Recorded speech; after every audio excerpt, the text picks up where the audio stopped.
بسم اللہ الرحمن الرحیم۔ السلام علیکم ورحمۃ اللہ وبرکاتہ۔ ایک نوجوان نے حضرت موسیٰ علیہ السلام سے عرض کیا، اے اللہ کے نبی، مجھے جانوروں کی زبان سکھا دیجیے۔ ہو سکتا ہے میں حیوانات اور درندوں کی زبان سیکھ کر اللہ تعالیٰ کے دین میں کوئی عبرت حاصل کروں، کیونکہ میرے خیال میں انسانوں کی تمام باتیں تو دنیا داری کی ہیں۔ ہو سکتا ہے جانوروں کی باتوں کا کوئی اور معمول ہو اور ان کی باتیں آخرت کے بارے میں ہوں۔ مجھے یہ زبانیں سیکھنے کا بہت ہی شوق ہے۔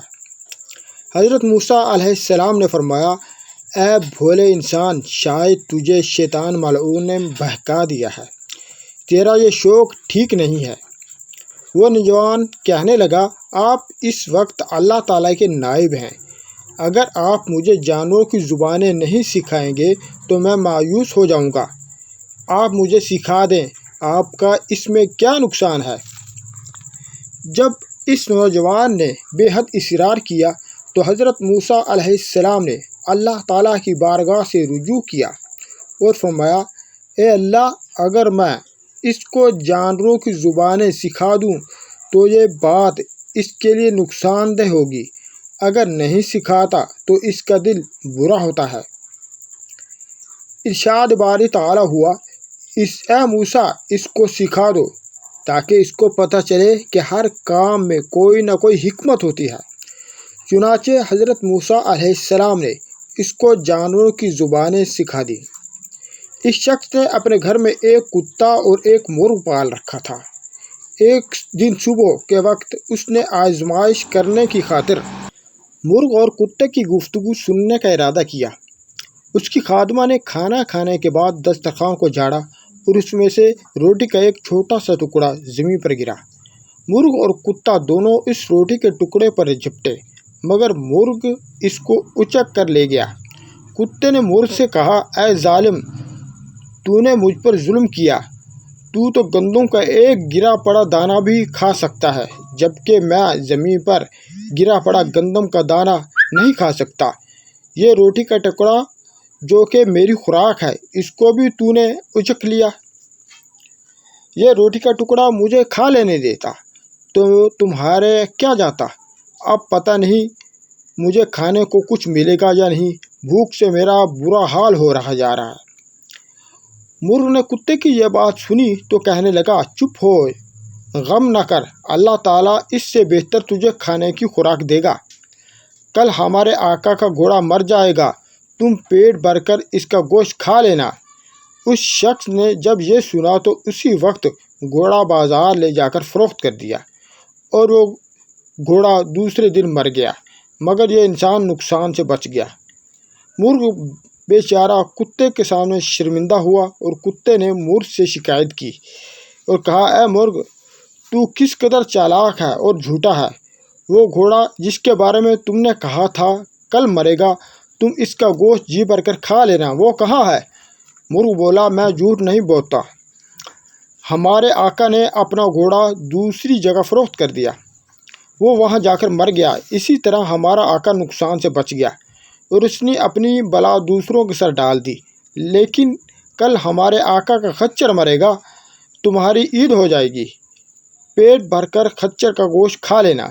اس شخص نے مرغ کی یہ آواز سنی تو فوراً خچر کو بھی فروخت کر دیا، اس طرح اس نقصان سے بھی بچ گیا۔ اگلے دن کتے نے مرغ سے شکوہ کیا اور کہا، جھوٹوں کے سردار، تو آخر کب تک جھوٹ بولے گا؟ مرغ کہنے لگا، فکر نہ کر، کل ہمارے آقا کا غلام بیمار پڑے گا اور رات کو مر جائے گا۔ اس کے رشتہ دار اس کے مرنے پر کتوں اور مانگنے والوں کو روٹیاں دیں گے، تجھے بھی کچھ نہ کچھ کھانے کو مل ہی جائے گا۔ جب اس شخص نے یہ سنا تو اسی وقت غلام کو فروخت کر ڈالا اور نقصان سے بچ گیا۔ دل میں بڑا خوش ہوتا تھا اور اٹکیریاں کرتا تھا کہ میں تھوڑے ہی دنوں میں 3 بڑے بڑے نقصانات سے بچ گیا۔ جب سے میں نے جانوروں کی بولیاں سیکھی ہیں، مجھے تو فائدہ ہی فائدہ ہو رہا ہے۔ جب اگلا دن آیا تو کتے نے پھر مرغ سے کہا، اے بکواسی مرغ، تیرے پاس جھوٹ کے علاوہ بھی کوئی بات ہے؟ مرغ کہنے لگا، جھوٹ بولنا ہماری خصلت میں نہیں ہے، ہم مرغے تو مؤذن کی طرح سچ بولنے والے ہیں۔ ہمارے آقا کا غلام مر تو گیا لیکن خریدار کے پاس جا کر مرا اور نقصان خریدار کا ہوا۔ لیکن ہمارا آقا بڑا بیوقوف ہے جو اپنی بلا دوسروں کو سر ڈال رہا ہے۔ اس نے گھوڑا فروخت کر دیا اور وہ گھوڑا خریدار کے پاس جا کر مر گیا۔ پھر اس نے خچر کو بھی بیچ ڈالا اور وہ بھی خریدار کے گھر میں جا کر مر گیا۔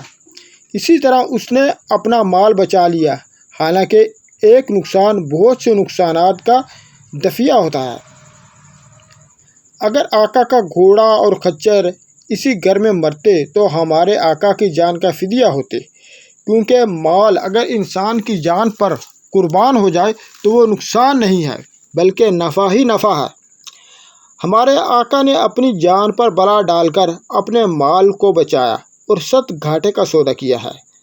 اب میں تمہیں ایک اور سچی بات بتاتا ہوں کہ کل کو یقیناً ہمارا آقا خود مر جائے گا اور اس کے غم میں جو لوگ اکٹھے ہوں گے، گھر والے ان کے لیے گائے ذبح کریں گے اور طرح طرح کے لذیذ کھانے پکائیں گے۔ اس میں تمہیں بھی کچھ کھانے کو مل ہی جائے گا۔ اس شخص نے جب یہ سنا تو انتہائی تیزی سے دوڑتا ہوا حضرت موسیٰ علیہ السلام کے پاس آیا۔ خوف کی وجہ سے اس کے چہرے کی رنگت اڑی ہوئی تھی۔ کہنے لگا، اے اللہ کے پیغمبر، میری مدد فرمائیں، بے شک مجھ سے غلطی ہو گئی، میں نے جانوروں کی بولیاں سیکھنے کا اصرار کیا، میں آپ سے معافی مانگتا ہوں، مجھے موت کے منہ میں جانے سے بچا لیں۔ حضرت موسیٰ علیہ السلام نے اس شخص کی یہ حالت دیکھی تو فرمایا، اے بیوقوف، اب یہ بات بڑی دشوار ہے کیونکہ آئی ہوئی قضا ٹل نہیں سکتی۔ میں نے تو اس قضا کو اسی دن دیکھ لیا تھا جو تجھ پر آج نازل ہوئی ہے، لہٰذا اب کچھ بھی نہیں ہو سکتا، تمہاری موت واقعی ہونا اٹل ہے۔ چنانچہ اگلے دن اس شخص کا انتقال ہو گیا۔ ایسی ہی ویڈیوز دیکھنے کے لیے ہمارے چینل کو سبسکرائب کیجیے۔ اللہ تبارک و تعالی